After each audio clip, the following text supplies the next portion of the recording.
Welcome to Ashfutun Land. एक दफ़ा का जिक्र है। एक छोटे से गांव में साद नामी एक होशियार और नेक दिल लड़का रहता था। साद को मुहिम जोई का बहुत शौक था। वो रोज़ जंगल में जाता, नई जगहें तलाश करता और खूबसूरत परिंदों को देखता। एक दिन जब साद जंगल में गहरी दाटी के पास पहुंचा, इसे एक चमकती हुई चीज़ नजर आई।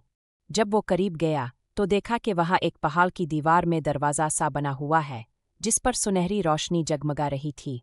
साद ने हिम्मत की और दरवाज़ा धकेला तो वो आहिस्ता से खिल गया।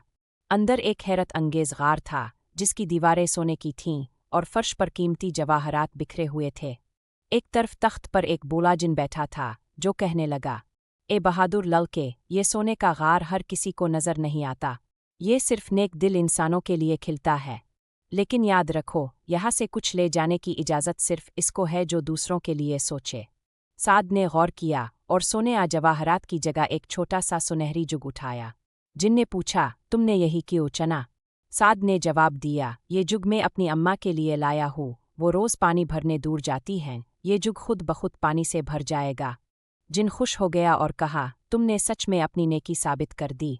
ये जुग जादुई है और तुम्हारे घर को हमेशा खुशहाल रखेगा। साद ने शुक्रिया अदा किया और गार से बाहर आकर गाँव वापस गया।